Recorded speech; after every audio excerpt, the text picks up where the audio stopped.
Yo, what is up YouTube, man? We got an interesting discussion today, and I'm going to need you guys' feedback in the comments. As you see, I have a build with an 85 driving dunk. That is pretty high, especially in old 2Ks. An 85 driving dunk is usually the threshold you would want to get. But one interesting thing about this build, as I made it as an experimental build, is it does not get any contact dunks. Not 1 foot moving, not 2 foot moving, not pro, not smalls, not elite.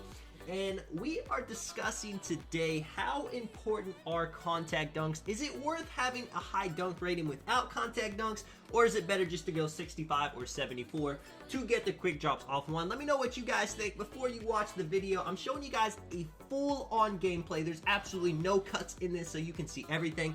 I'm going up against a fellow two-way stretch glass cleaner, decent win percent, and you're gonna see he's got a decent dunk rating as well. Now, I don't know exactly what it is, but you're going to see neither of us do a contact dunk in this game.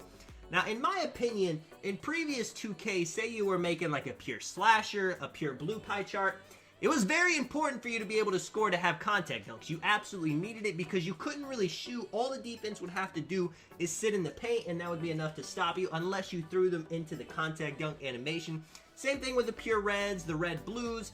Any build that didn't have a respectable jump shot, it was kind of tough because the defense would just sit in the paint.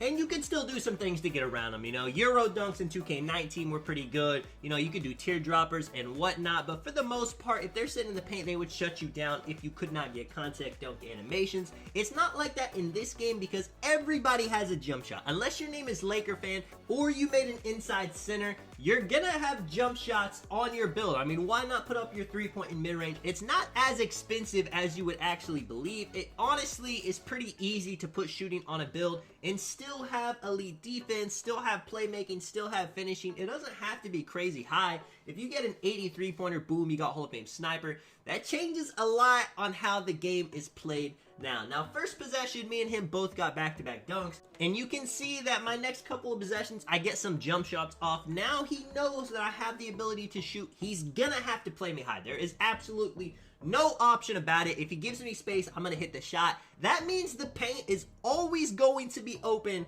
if I can get past him. Now, that's really what this video comes down to. Do I need contact dunks if the paint is always going to be open? Check this out. I get past him. I go up for, I got 25 standing dunk on my build. That's technically a driving dunk, but it looks like a standing dunk. And honestly, he's even there. That's kind of a contact-ish dunk. It's not a contact animation, but I got a dunk with contact.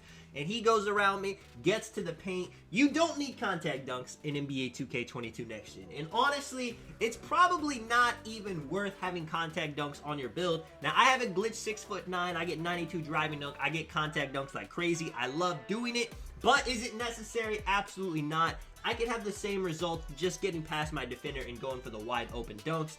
Now, it's different if you are not good at getting jump shots off. If there's a situation where the defender can sag on you and you can't make them pay, then you're going to want to have contact dunks because you can just go straight at them in the paint. But like I said, this is NBA 2K22 next gen. It's just not like that anymore. Everyone is a great shooter. Everybody in this game is pretty decent at shooting, and if you're not, you can just put on real player percentage. If you got like an 80, a 93 pointer, you're going to be hitting those at a super efficient rate if the defender is not playing up on you. Now, is it worth going high on the driving dunk like I did on this build without contact dunks?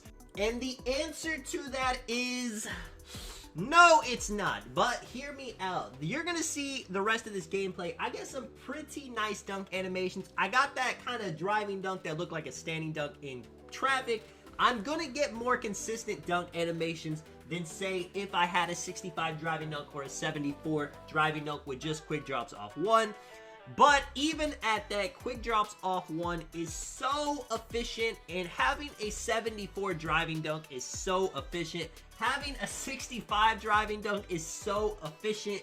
If there was a more likelihood to dunk the higher your dunk rating, which I feel like there should be, and there probably is to a degree, but it's just not enough. I've seen point guards dunk every single play while they're tired in Comp Pro-Am after dribbling for 20 seconds, and it's a problem. It's also a problem that you can get the quick drops off one animation so easily even without having a super high driving dunk. I mean, the fact that you can, I mean, look at this though right here. 1 second, just 1 second. I know I said not having an 85 driving dunk or a high driving dunk. It's not worth it without contact dunks, but being able to equip animations like that and get those dunk animations where maybe if I did a quick drops off one there, maybe it could have got blocked, maybe not, but it looks cool. It's a fun factor.